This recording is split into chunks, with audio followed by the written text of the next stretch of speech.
You're in a good place now. You are listening to Perspectives with Ashley Burgess. Welcome back live to Perspectives, and I'm your host, Ashley Burgess.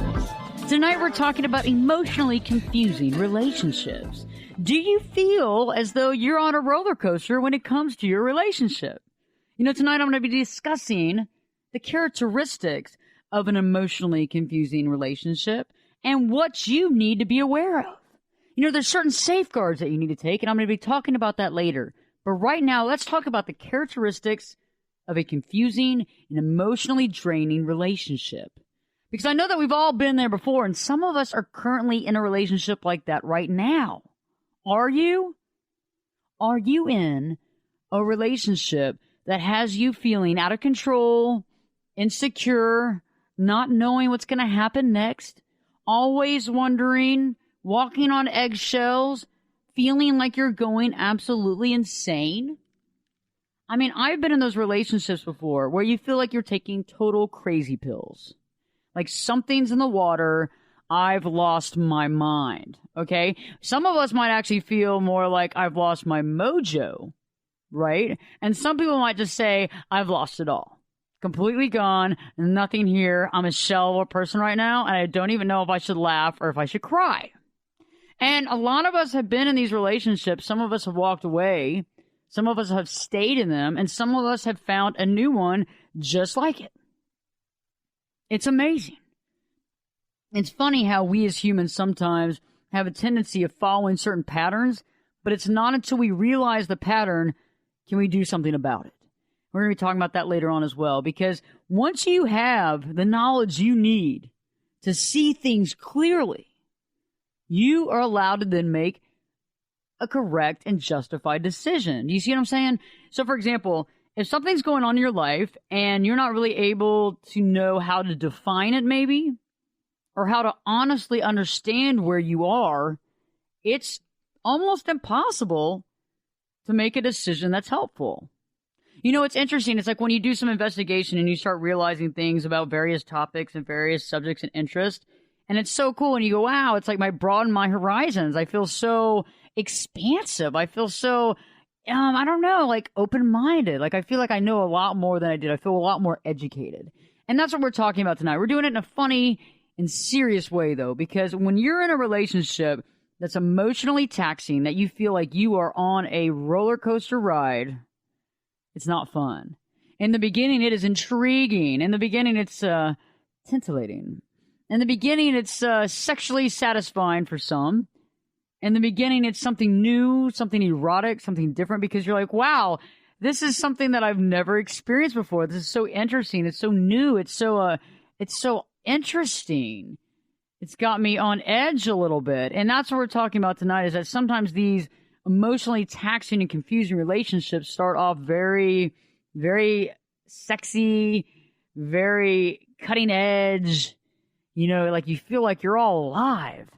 And then after a few weeks, you start feeling like you're crazy. Like they stop really being who they were. And all of a sudden you're starting to wonder, is it me? Is it them? Is this what really happened? So let's start our conversation, because I think in order for us to understand if we're on a roller coaster type relationship and if we're in an emotionally confusing relationship, we have to understand the signs, the characteristics, you might say, about what is a pinpoint. This is definitely an emotionally taxing relationship, what you need to know, and the things that you can't really get around. So the first thing is hypocrisy. Hypocrisy in any relationship is a big time problem. And it's a big problem, and it's a big item, a big ticket item, you might say, in an emotionally taxing relationship, because it leaves the other person confused and off center and off target, because it's okay if they do something, but it's not okay if you do. I mean, they might even lie about doing something. You might even think they're doing something, but they're like so hypocritical about it. It can even be something small. Like, let's take, for example, something small, because it might not be actually cheating, like you were on a break and somebody cheated, and if they thought you had done that, you know, all hell would have broken loose. It could be something as simple as you're both out together at a bar, hanging out. Things are okay. Things are good. A couple of months in.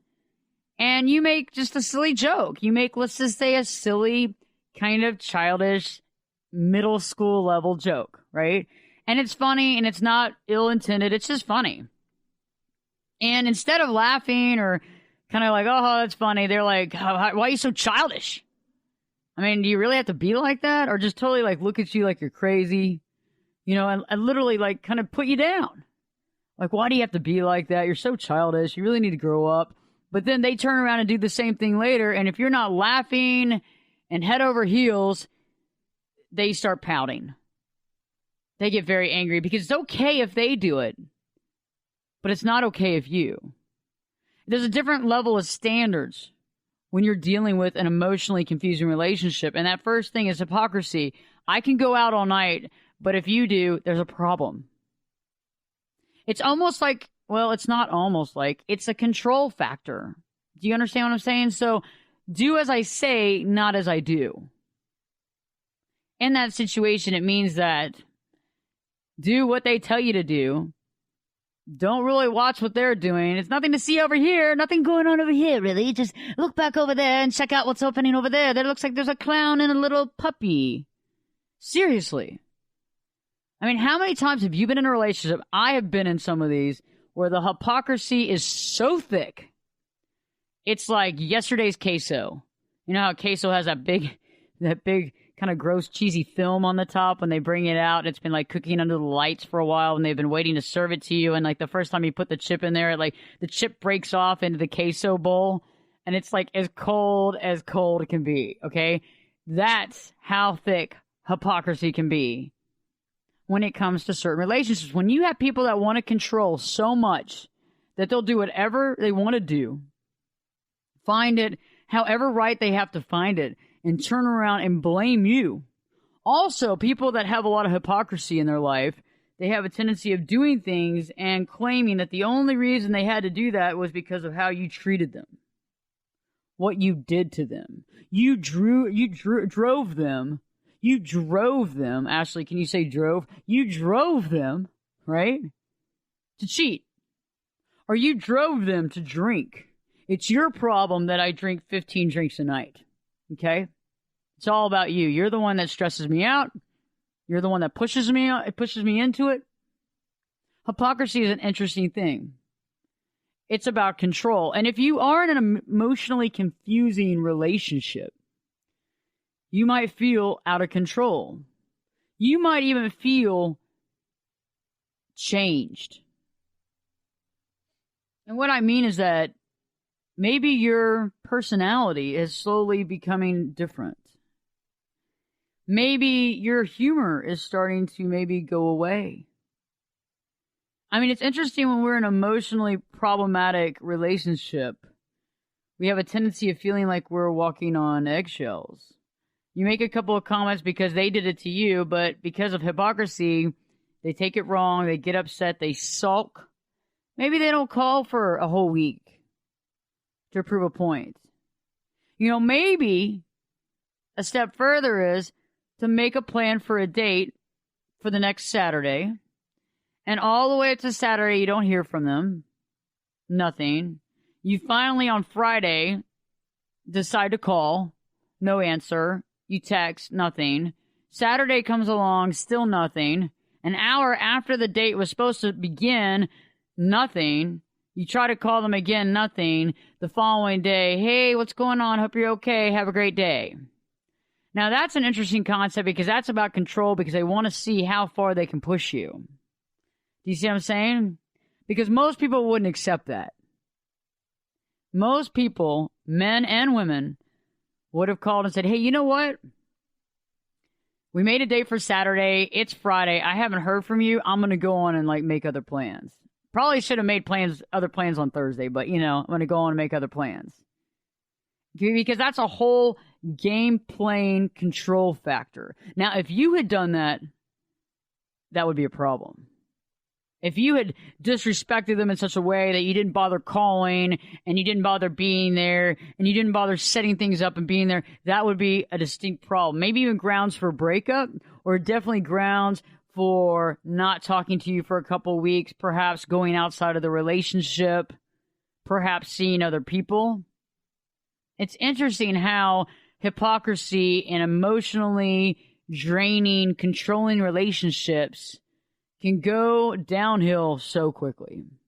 Stay tuned. We return to be talking more about those characteristics of the relationships, including the Dr. Jekyll, Mr. or Mrs. Hyde characteristic, as well as what you can do to deal with this type of emotionally confusing relationship.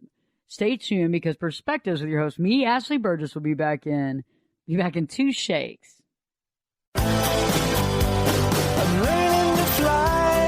Turn it up and jump in the deep end on Perspectives. Now, here's Ashley. Welcome back live to Perspectives, and I'm your host, Ashley Burgess. Do you feel as though you're on a roller coaster when it comes to your relationship? Tonight I'm discussing the characteristics of emotionally confusing relationships and what you honestly need to be aware of. Earlier before the break, I was talking about hypocrisy. Hypocrisy is one of the main concepts, one of the main characteristics of an emotionally confusing relationship. Reason being, it's a control factor.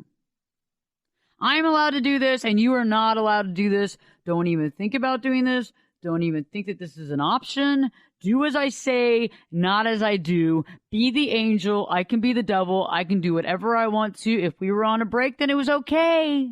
Or you might actually have suspicions. And the suspicions are probably maybe close to right. And I'm not saying that's every time, but I'm saying that when you start having suspicions and it seems that somebody's being hypocritical, you got to sit back and kind of understand, or think and clearly understand where you are in this relationship. Okay, so past hypocrisy, which really allows for more confusion, and it gets people off center because you don't know what's up or is down or down is up. You don't know where your head begins and your butt ends. Because all of a sudden, it's like the stories keep changing. And things keep getting said differently. Or things that they do, they'll turn around and make fun of you for doing. Oh, I can't believe you did that. Why would you do something that stupid? It's just unbelievable. Or the concept of always comparing you. Like, I've been around people in relationships where they're constantly comparing. Like, oh, wow. Man, look how beautiful she is. She's got to be about 6 foot. Wow, what are you, 4'3"? Oh, man, look how voluptuous that woman is. It's too bad you're kind of more like a boy. Think about it. And it's interesting, if you were to do that same thing to them, that would be World War III. That would be the end all of the relationship. There would be no more relationship, or they would be broken down crying on the side of the road as you help them pick up their self-esteem. But see, when you're in a relationship that's hypocritical in nature, that's what you're going to get. And if you're not willing to accept it, then you got to get out. If you're willing to accept it, then you're stuck in it full force. And whether that's good or bad is to be determined. The second characteristic of an emotionally confusing relationship, one of my favorites actually, is the Dr. Jekyll, Mr. or Mrs. Hyde. It's like this dead split in behaviors. They split into behaviors and different demeanors. It's like, I don't know, it's a dead giveaway that you're in an emotionally problematic relationship. When someone goes from being this wonderful, dedicated person that just loves you and loves being with you and is just so happy, or just a normal person that's going about it, doing their thing, to this totally angry, dark, depressive, oppressive person. It's just such a jump. And I've been there before in a relationship like that where I didn't know what to expect. I'd walk in the door and I would be all happy and they'd be like, shh, just keep it down. You're getting on my last nerve. Just calm down, Ashley. And I'd be like, what's going on? I had a bad day. I've had a really bad day. Your life is just so easy breezy. And my life, come on, it ain't easy breezy. Okay? But you don't even argue, though, because if you argue, then that starts another storm. And so you're stuck there going, what do you do? And so the next time you come in, maybe you feel like that was all, things like that happen. And a couple days later, same thing. And so guess what? The third time you see them, after the first time that was just, a storm, and the second time was just another poop storm,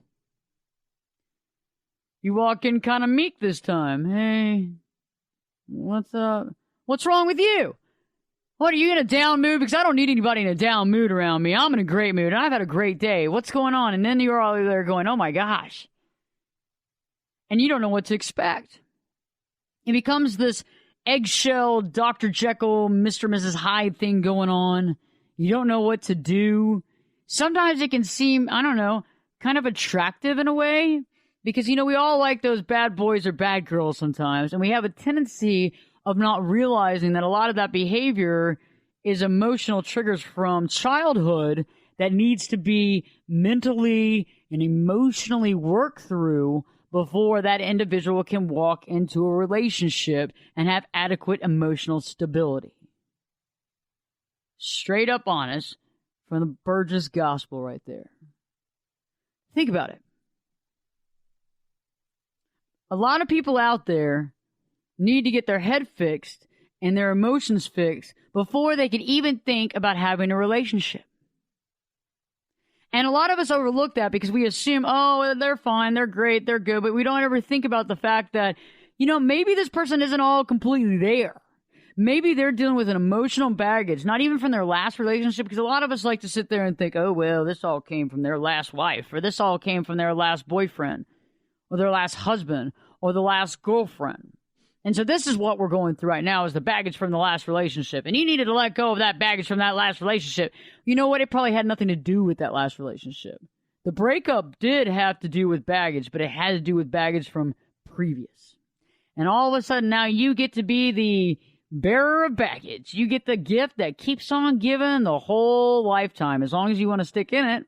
And it becomes this emotionally confusing, ravishing relationship that literally takes away from your ability to love and to be yourself.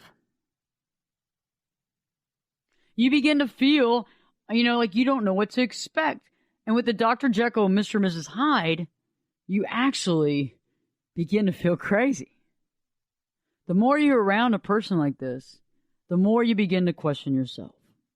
So think about this. When was the last time that you pretty much knew that you had it all together, life was good, you have a good control of your faculties, you're emotionally strong and steady, and a relationship completely made you feel like somebody had put you in one of those ninja blenders, turned it on hyper speed, turbo speed, you went in that for about an hour, and then they stopped it, and then they took the juicer thing out, and they threw you out, and you're supposed to sit there, and you're trying to stand up, and you've fallen down, and you can't figure out what to do, and you can't get your footing. And before you can actually get back on solid ground, the blender thing happens again because you're around the same person again, going through the whole deal of the Dr. Jekyll, Mr. Hyde. And for all you men out there that have a feeling that you know what I'm talking about, it's when you literally go out of your way to do something and you did it altruistically and you love doing it, but in the same right, you get home or you get to your girlfriend's or back to y'all's house, and your wife or your girlfriend goes off on you completely for no reason.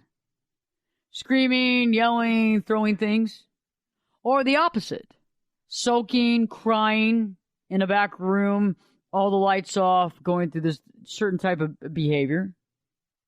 And you're over there like, I came home with food and flowers.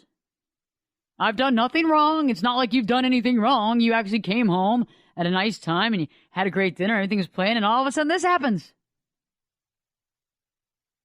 It's interesting on the same account. take the same situation where you don't bother calling and you show up at home, and maybe you've had a couple to drink at the office. You know, you left the office with some of your coworkers, you had a few to drink, didn't bother calling the lady, didn't bother calling the wife, didn't bother calling the girlfriend. You get home and they're so happy to see you. You're like, oh man, I thought I was going to take a beating tonight. Mixed signals. Mixed emotional signals is what this is. For all you women out there, you know what I'm talking about. For your husband or for your boyfriend, you make dinner at home. You go home and early and you create an amazing dinner and you're so proud of it. Maybe pour a little glass of wine. You set up the table. You got some music going, you know. You got the dog a bone so he's not going to bark or beg through dinner. Got the TV off with some music on the satellite. Maybe some light classical or, I don't know, some Sinatra, actually. And he shows up, and he's in an angry mood. He has nothing to do with dinner, goes upstairs and pouts. You try to talk with him, he doesn't want to talk. And I mean, I understand that sometimes people have bad days, and I'm not saying that you can't have a bad day. I'm not saying that you can't have a day at work or a bad day that just upsets you and you want to just sit in bed. But for the most part, people communicate. I had a client a few months ago come in and ask me what I thought about spousal abuse. And I said, physical spousal abuse. And they said, yes. And they said, isn't that common? I said, common amongst unhealthy relationships, yes, but not healthy. And the same applies for healthy versus unhealthy relationships. In an unhealthy relationship, you don't talk things over. I agree that you might take a few minutes of time to compose yourself and say, hey, honey, I've had a really rough day. And, you know, dinner looks really great. And you know what? I'm going to go upstairs for about 5, 10, 20 minutes. I'm going to just decompress for a second. I'm going to wash my face. I'm going to change into something a little more comfortable, some sweatpants or what have you. And when I come back downstairs, I'm going to be good, but I'm just going to need a moment from you. Now, that to me, that's healthy. The unhealthy is running up the stairs, screaming, running up the stairs, crying, moping, slamming the door on your spouse, telling them to go step off, and causing a big scene. And that to me is not healthy at all. Healthy is communication. Healthy is explaining. Healthy is being there. And that's something we'll talk about later. So when we return, we'll be talking more about the characteristics that you will see if you're in a relationship that's more like a roller coaster, as well as what you can do, what you can actually do to come to terms and to be aware of in this particular relationship style. Stay tuned, because Perspectives with your host, me, Ashley Burgess, will be back in. We'll be back this time in 2 shakes.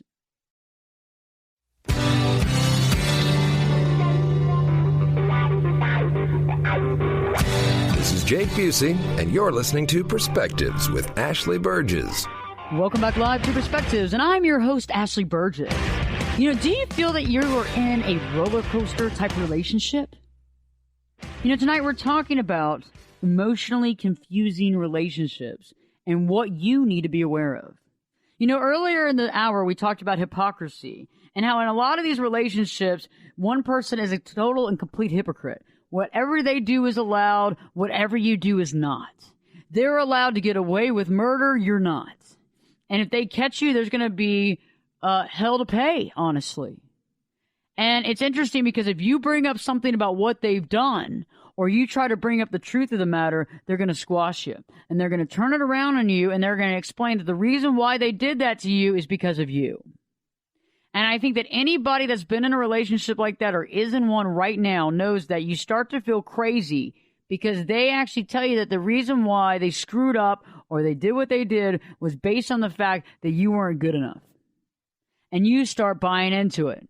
Instead of a normal person going, wait a second, I didn't turn you that way. I didn't make you that way. But yet you're going to hold that over me. And for most of the time, people that are hypocritical have been able to control people. They've always picked a man or a woman that they can control, somebody that's a little more insecure. And so if you have more security and you're, in a sense, more powerful, they're going to try to break you down even faster. And they're going to try to take piece for piece, pound for pound, And they're going to try to make it where you don't even know what's day and what's night, what your head or your butt is. I swear to you, that's what happens in these roller coaster type relationships. The next thing we talked about was Dr. Jekyll and Mr. or Mrs. Hyde. You know, the whole dead split behavior, the whole demeanor has changed. They go from being this wonderful, amazing person to like the spawn of the devil. And it happens off and on, here and there, when you're not expecting it. You have created the best situation. For example, man or woman, you've created a wonderful romantic night, and the person shows up. They don't want anything to do with it. They're completely hypercritical. They don't want to talk to you. They're upset with you. You've done something wrong. Now, let's step back and look at this from an observer. If I was to walk in that and literally freeze frame the situation of what's going on, and you've cooked this dinner, you've created this romantic night, and this person is literally going crazy, when you're not in it, it's so obvious. It's like hyper obvious. It's like you can see it. It's like 3D. But when you're in it, because of the mind games, the latent mind games that are being played, and let me tell you, in a roller coaster relationship, they're being played all the time. Okay? One person usually is doing a game playing, unless both people are. And if both people are doing the game playing, then I'll be doing a show about that in the future. But right now, we're talking about the one person that feels a little like they're losing their mind. Things don't seem that right. Everything was great until you start feeling more insecure. You start thinking about the relationship at work more. During the day, you're actually going piecemeal by piecemeal through various text messages and emails, wondering exactly what are they trying to get to? What are they trying to say? Or better yet, I haven't heard from her or I haven't heard from him in days. It's been days. We were supposed to have a date. That came and went. You know, and it's interesting how you keep going back. And that's something we want to talk about as well. So the third characteristic of a emotionally taxing roller coaster relationship is that you know something's up. You know they've done something. You know that something's wrong. You know there's an elephant in the room, but you cannot pinpoint it. You see the extremes in behavior, the distance that they put between you and them, the shutting you out, and you're trying to figure out what's going on. You need to know more about the relationship, but the more that you try to learn, the more confused you become. This is always an interesting concept when it comes to emotionally charged roller coaster type relationships, is wanting to know the right answer, wanting to know specifically what actually happened and trying to put your finger on it and wanting to know so bad that you're willing to go through hell and back to find out. And the funny thing is that you'll never really know, but don't you always know?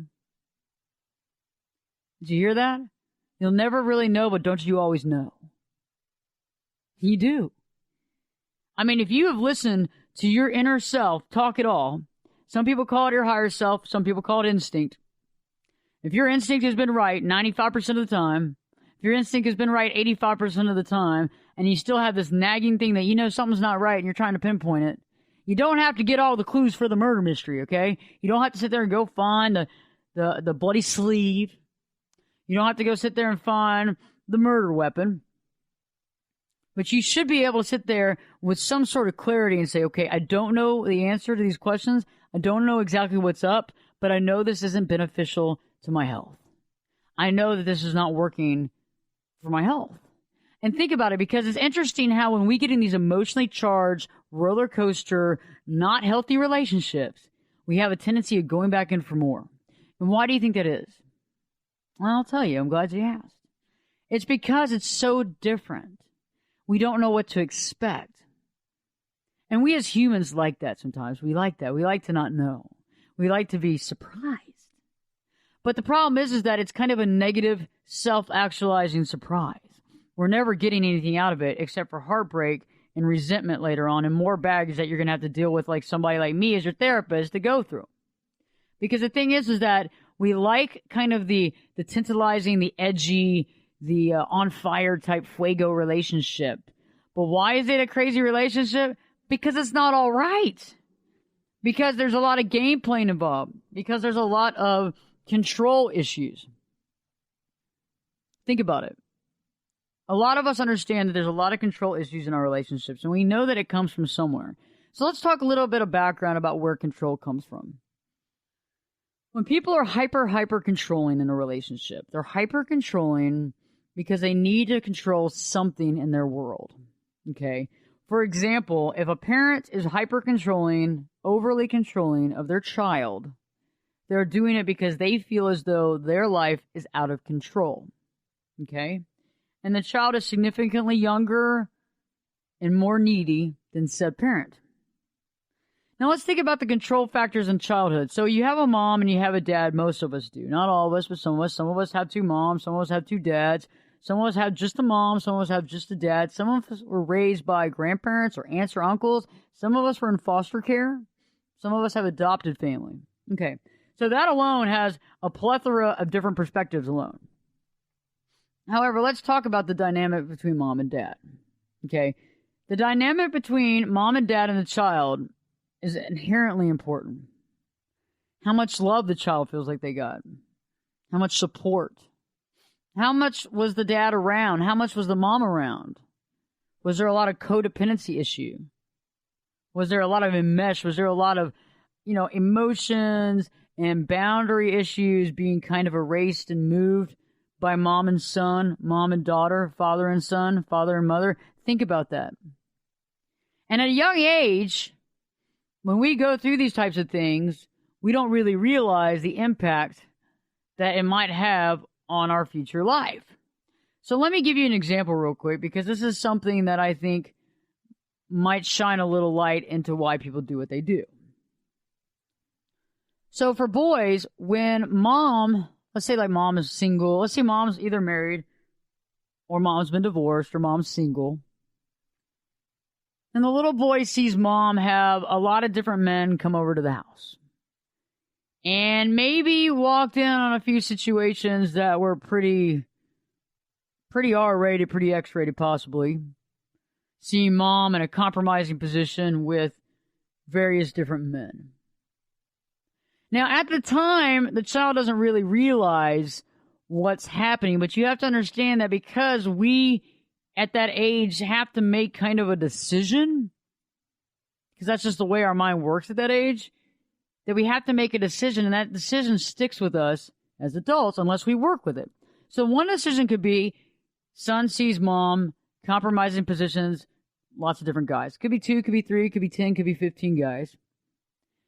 He either makes a decision that what mom is doing is okay, and that's the way you're supposed to live, and that's all right. And he ends up becoming very promiscuous, betting lots of women, constantly having sex, because that's okay, because that's what mom did, and that's what he was shown to do. And he took that lead because he didn't want to see his mom as a bad person, so he saw his mom as legitimately whatever you could do. The second side of the coin is that the son sees the mom in these situations, these sexual situations, okay? And instead of accepting that is okay, he sees it as wrong. And he gets very angry about it. And he sees his mom as a whore, a slut. And so from then on out, as he's having sex and he's having relationships with women, as he gets older, and he's allowed to at that point in time, at that age, he begins to see women as objects, sex objects, slutty. And he takes control of those situations, and he sees women as that. And because he sees them as objects and not humans, he objectifies them. Not only does he objectify them, he treats them very poorly. The closer that they get to him, the more he pushes them away. He can have sex with absolutely every woman, any woman, and that's his first response in any relationship, is to have sex. But if he gets closer to a woman before they have sex, he might not be able to actually perform. And so that's a little bit of a background about how the importance of a mother-son relationship is. Sometimes you have kids that mothers actually look to their kids for all the attention, everything. And this can impact a child to a large degree. And I'm not saying that you can't get over these childhood issues. You can work to get over them. You can go through treatment. You can go through therapy. And as long as you acknowledge the fact that you have an issue, you can get help. And I know that you're probably listening for this for a friend's position as well. So think about it. You have friends that are in these relationships where they're constantly telling you about how bad the relationship is, about how it's such a roller coaster, about how they feel out of control. And you're always constantly giving them advice. It's like sometimes you just get tired of it. You're like, dude, okay? I mean, we've been talking about this for a really long time. And you still are stuck in this relationship, and this isn't good. And I've given you the advice, and I've helped as much as I can, but really?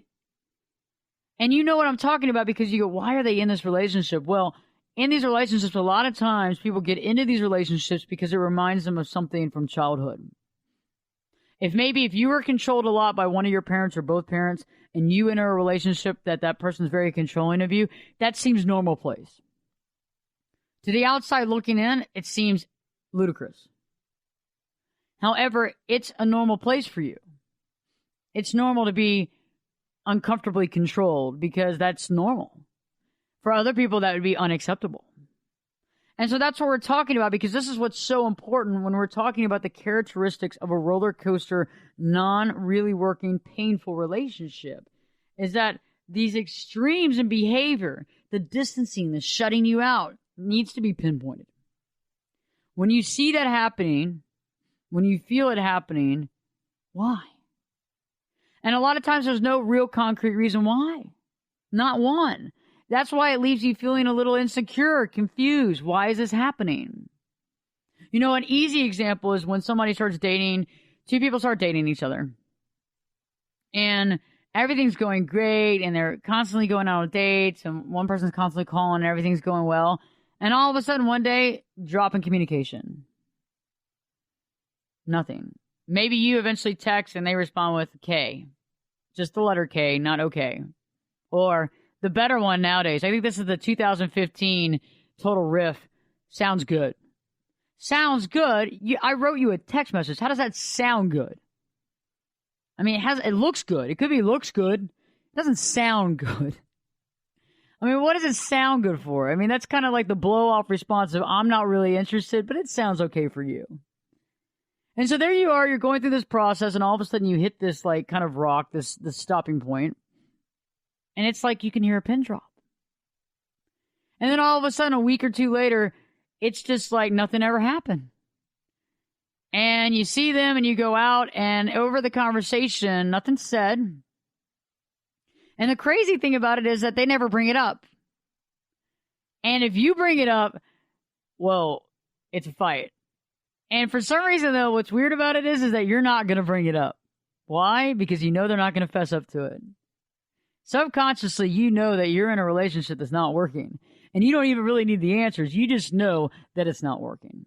Stay tuned. We return. I'll be talking about how you can actually deal with the situation, the questions that you should ask yourself, and how to understand if you're in a roller coaster type relationship. Stay tuned, because Perspectives with your host, me, Ashley Burgess, will be back in 2 shakes. You could be my luck. Get in here. You're listening to Perspectives with Ashley Burgess. Welcome back live to Perspectives, and I'm your host, Ashley Burgess. Tonight we've been talking about if you feel as though you're in a roller coaster type relationship. You know, a lot of us can be in emotionally confusing relationships, and we don't know really what to do. We're not aware of the signs and characteristics to know that we're in a relationship that's a roller coaster. Think about it. A lot of us don't realize it because we don't know these things. It's not like you go out there and go, okay, I need the signs and I need the characteristics of what it means to be in a bad relationship, or what it means for me to be on guard. Maybe I'm not in the right relationship. Maybe I need to know more. And so the first thing we talked about was hypocrisy. Hypocrisy is one of those things that we deal with when people are trying to say that they're allowed to do things and you're not. Talked about that earlier, as well as the Dr. Jekyll and Mr. or Mrs. Hyde, the split personality type thing, where you go from dealing with somebody that's totally happy to totally loves to be with you to wants nothing to do with you, puts as much distance between you two. And I don't know, just you're totally confused with what's going on, and everything's happening almost within the same minute or two. The third thing is that there's something up, there's something wrong, but you just can't seem to put your finger on it. Have you ever been there before where you just can't seem to put your finger on it? You can't pinpoint it. Extremes in behavior, distance, shutting you out. You just don't know why. And it's emotionally confusing in relationships a lot of times because it's just extremes. You're not expecting it. As well as you don't know how to take it. And you wonder, is it all about me? Is it something I did? Maybe it's something I said. Maybe they're having a bad day. Maybe work was pretty bad. You know what? I just need to give them some space. But it keeps happening over and over and over and over and over again. And eventually you're kind of like, well, okay. And it gets confusing. Why is this happening? And we start taking an ownership of it because we don't realize it. Because as kids, we always wanted to be people pleasers. Wanted to people please everybody all the time, anytime, all the time. And because we wanted to people please, we had a tendency of when somebody is not happy, we take it personally. Oh, Jessica's not happy. Okay, I wonder what I can do to make it better. I mean, think about your birthday party, even as a kid and even now. I mean, some of y'all don't even celebrate birthdays because you're scared that other people aren't having fun. Oh, God, I'm just a little overwhelmed. I did a show last week on that about talking about birthdays, about how sometimes birthdays can be overwhelming to people because they invite all these people and they want to make sure people are having fun. But it gets away from being their birthday. And it's a lot of times because we are people pleasers, when somebody's not happy, we think it's something we did. Is there something I can change? Is there something I can correct? Is there something that I can do for you to make you happy? And that's one of the biggest misnomers of relationships is that you can make someone else happy. You can't. So stop doing it. You can't make someone else happy because they got to do it themselves. It's like a bottomless pit. If you keep giving in to somebody that's never happy and you're always trying to give them something, you're only giving of yourself to the point where there is nothing. It's like the idea of the person that literally you never know how to take them. And one day you walk in and they're in a great mood. The next day they're in a bad mood. The next day they're in a worse mood. And it keeps on going. You feel like you're walking on glass. And eventually your sense of humor goes completely away. Your sense of self goes away too because, oh, well, maybe I just need to be a little less this or a little less that. And all of a sudden, the more you do that, the more your flame dies down. And you don't think that that's a little bit on purpose? You don't think that trying to take the spotlight off of you a little bit? You just think that everything's just, they don't know any better. And think about this. When you're dealing with a controlling person that's hypocritical, that changes their personality on a dime, they do this for a reason, to keep you confused, to keep you guessing, to keep you in the game. Think about it. Us humans like to play games. We love to get some clues. We love all those little games like Clue and all that stuff. It interests us so much. All these CSI shows based on clues and crimes. Think about it. You're in a wacky relationship that's like a roller coaster. You want to see how it ends. I want to ride that twice. Let's keep going. Woo! Maybe the ride will break down this time and I'll get thrown from the seat and maybe die in some wreckage or something. Yeah! Think about it. So some of the things that you can begin to ask yourself, and I think that anytime that we ask ourselves personal questions, it really helps us to formulate a clarity, helps us to understand where we stand at, helps us to be better people, really. What's keeping you in this relationship? What is keeping you in this relationship? Think about it. Is it you? Is it them? Is it the interest? Is it the intrigue? Is it the drama? Is it because you just want a relationship no matter what? You just want company? You just want somebody there, a warm body? Think about it. Honestly, give yourself some clarity on why you're in this relationship right now, because that will formulate what you need to do. I mean, if it's just because you want companionship, you got to think about that. I mean, you got to think about what kind of companionship you're willing to take. If it's just sex, that's okay, but you got to think about that too, because sex turns into emotion real quick. So usually it's not just sex. If it is, that's one thing, but you're going to have to compartmentalize, and good luck with that. If this is a really big time roller coaster relationship, you got to really think honestly about why you're in it. If it's causing you a lot of stress and strain, and pain, think about it. Why are you in it? The second question that I think is right up there is, do you feel like you're a different person when you're around the significant other? Do you feel different than you normally are? Do you feel like you're not yourself? This is easy breezy questions, and these can be easily defined by you. If you don't feel like yourself, then you got to step back and say, why do I not feel like myself? Do I not feel like I'm able to be myself? Do I not feel like I'm able to be me? You know, in my case, if I was standing back and looking at a relationship that was a roller coaster, am I allowed to be Ashley? Ashley is very gregarious, very funny, very exciting. I make a lot of jokes. I have a lot of fun. I laugh like Bert a little bit, like Bert and Ernie. You know, maybe like not Fran Dresser. I heard that, but you know what I'm saying. So if I don't feel like myself, maybe I've changed. Maybe I've changed because of the relationship. Maybe I feel like I'm walking on eggshells. Maybe I feel like every time I come in to say hi or every time we're on a date, I kind of get shot down for my sense of humor, so I get quiet.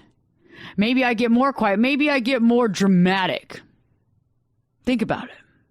Have you changed your core personality to fit in with this person? And the funny thing is that when we do this, we got to keep changing, because that change wasn't right either. Because guess what? They're never going to be happy with you or themselves. So every time you keep morphing your personality to benefit the relationship, think about it. The other person hasn't changed one thing. The other person is still just as narcissistic and self-absorbed as they've always been. And you know what's funny is they're even more self-absorbed. Because guess what? They're getting away with murder. You are on the hook, baby. Even if you're a man or a woman, you're on the hook. You're on the hook, and guess what? You're about to get fried. Because that's what happens. That's what happens in these types of relationships. So think about that. Do you feel like you're a different person? What's keeping you in the relationship? Do you feel as though you are walking on eggshells? Do you feel as though you've lost your sense of self, your sense of humor, your sense of personality, the thing that makes you that thing, that je ne sais quoi, that thing that everybody goes, oh, that's Burgess. Oh, that's just Burgess. That thing. Think about it. You have that thing. What is that thing? And are you covering up that thing? You know, keeping it shrouded, not taking it out because you don't want to what? Because that other person won't accept it. That's what. And because they have so much control over you, right? The control is thick right now. It's as thick as that cold 2-day-old queso. It's thick. It's not good. It's going to do you some harm. Your stomach's going to hurt. Something bad's going to happen. And a lot of it is over the stress and strain of this relationship because it's stressful. There's a lot of stuff going on. You never know what's going to happen next. And last but not least, are you questioning your self-worth? Are you questioning who you are? Are you questioning that you're good enough? Are you questioning your whole presence? And in some of these taxing relationships, you can begin to question everything about yourself because you're not yourself anymore. You're trying to people please them all the time. You're trying to do whatever you think they want or they need. And in the process, you're losing yourself. You don't want to lose yourself. You want to keep yourself. And there's definitely people out there that you could date, that you could have a relationship, that you could eventually marry, that you don't have to change yourself. Because this is a life when you're in these types of relationships that you never stop changing, and eventually you lose yourself and you take on another persona, and later on that person leaves you. They drop you like a ton of bricks, and then you have no idea who you are. And it's almost like an identity change. It's almost like having amnesia. And as you go through the months and the months and the years start, I've had clients that have come in here and it's taken a year and a half to get through a relationship where they lost their identity because they felt like they lost themselves. They couldn't pinpoint who they were. They were depressed. They were upset. They were angry. They self-loathed themselves when before that relationship, they were in pretty good standing. So remember this. I'm going to be doing more relationship shows about narcissistic behavior as well as borderline personality disorder, and how you can tell the difference and how you can start figuring out what type of situation you're in.